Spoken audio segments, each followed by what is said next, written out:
start with questions in the room first before we jump to Zoom. I guess just talk us through what happened. You got within a few points and then sort of fell away at the end. Yeah, I mean, it was a battle all night for us to score. And we were up and down defensively. But I think we got down 15 at one point, it seemed like. And the guys kept fighting.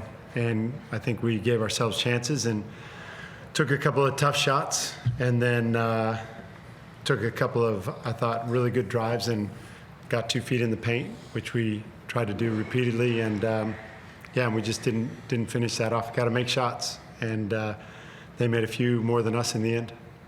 Mitch was the high scorer. How impressed were you with his performance tonight?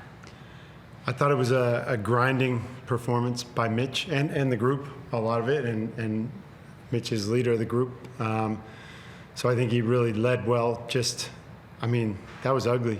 That was ugly, and you kept going and fought through some stuff. So I loved that part of it. Just didn't love the finish. Just one on Tyler's conditions. I mean, how is he, and you think your players need to be better protected after that? I have no idea how he is. I know it hurt him enough to not be able to continue, but just saw him at halftime real quick, and he was going to get checked out further. So, yeah. You mean like wear headgear or something? Or face mask? He wasn't fouled though, so it doesn't. It was fake. I don't know how he is, so we'll see. We'll see how that goes. Mitch, I think last time you were here, you got whacked pretty bad. I think back in January or something. Is it, for you, do you feel like that's pretty disheartening to see a teammate go down like that, no foul call? Well, it wasn't a foul. There was no contact on mine, and there was no contact on his. So I think one of the mosquitoes from Cairns flew in his eye, and he's getting checked out now. So it doesn't matter what we think. It doesn't matter what did or didn't happen. A man's technically in hospital getting checked out because of no reason, really. Yeah, it is what it is. It's unfortunate. We don't want to see our players hurt. Nobody wants that to happen from either team. Sam right away reached down to Tyler because he knew he poked him in the eye. Nobody that participated in the game wants that to happen. Players, coaches, refs. So it's just something. It's a contact sport. I think you guys are now on, I think it's 1 in 8 wins on the road. I guess, why is that? Why can't you win away from home? We've only played 3 games. In the past few seasons? Oh, I don't know. This is my first year with this club. So, it's disappointing to come up here and lose. Our other road game was in Melbourne. It's hard to really address that because we haven't played on the road much. You got to talk around to Saturday to Illawarra. How do you see about bringing the guys back together and getting their minds back on the job for 48 hours?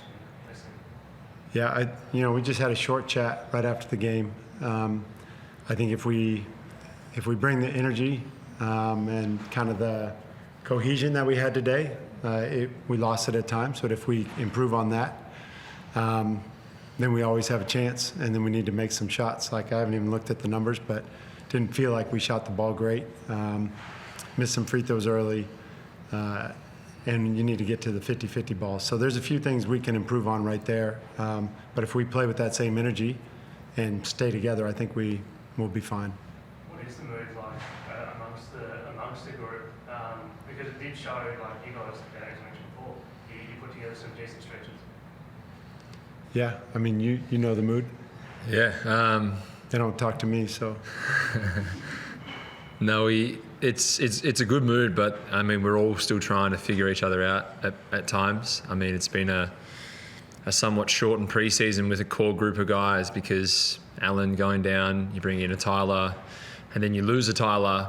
All of a sudden you're adapting to, Reece and I haven't played together for a while, Anzac and I haven't played together for a while. You're trying to, typically if you're playing with someone like a Tyler Cook who's so dynamic, so powerful, can finish both ways, finish above the ring, and then all of a sudden that goes out and the whole dynamic shifts a little bit. So you've got to find that little niche. So I think that's a teething period at times, and I think that's why sometimes we're kind of frustrated with ourselves, but we get a huddle and everyone's kind of, smacking each on the bum and having a bit of a a laugh, or we always feel like there's a competitive spirit with us that we're never going to get rid of because we all want to win and we were all pretty hard-nosed guys. It's about putting it together, and those stretches we do have are lasting, I think, around 3 minutes, probably for the most part each time.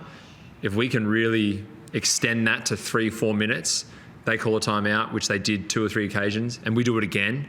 Well, that's when we can really, surmount the pressure. But right now we're doing it once, calling a timeout, and that's killing our momentum. So I think we're probably more frustrated that we're not continuing to build pressure throughout the game in a consistent, professional manner. But it's a good group. Like, it's a really good group, and sometimes you've got to kind of pull guys up from being too good and too nice. But we're getting there. We're finding the balance, and it's why it's a game. It's basketball. It's a team game, and at the end of the day, you ever get paid to do it, but it's a pretty bloody good job, and I wouldn't have it any other way. I'd rather, grind games out like this and get in the mud and have stitches and, poking an eye. He didn't have an Achilles Mitchell. He didn't lose an eye. So, touch wood, he's okay, but we'll bandage ourselves up, we'll bounce back, and we'll be fine. And Chris on Zoom. Mitch, your last 2 years have sort of been ruined by injury a little bit. You just haven't had a good run at all as a team, and unfortunately this season started the same. Do you hope your luck starts to turn at some point? I don't know. Might go to the casino and try it there. I wouldn't say it's been a waste of 2 years. I think I've had an amazing time playing basketball and traveling Australia with my friends and building relationships, and now building a new relationship with Mike and a new group of guys and new staff. It's exciting. Like, we don't waste time. We don't find it to be unsuccessful. Like, we're lucky to do what we do, and we have to remind ourselves that yes, this is a job, but it's also just one thing of life. Like, we lose tonight, that's okay, but I'm more concerned about my teammate and his health. I'm more concerned about Will's lip and Benny covered in blood at the end of a game. Like, I'm concerned about that. I'm not worried about an unsuccessful season. Like, that's the old season. Last year, 8 teams or 9 teams had an unsuccessful season. So that question kind of just gets thrown by the waistcoat for me. I care about my teammates now and moving forward, and until those teammates maybe change and I'm with a new team, and then I care about them, and that's all I care about. And Mike, I know you've been back here as an assistant coach with Perth the last 2 years, but was there any sort of emotions for you coming back here tonight as a head coach? Yeah, it's always, being back in town is always a positive for me. I love Cairns. The people here were great to me and my family. So I've always enjoyed Cairns, and then I think I'm probably a little bit edgier playing against Cairns, just because I was here and got fired. So it's always, it's always a game to circle, and you want to get that win. And it didn't happen tonight, but we get a couple more chances later. Thanks, guys.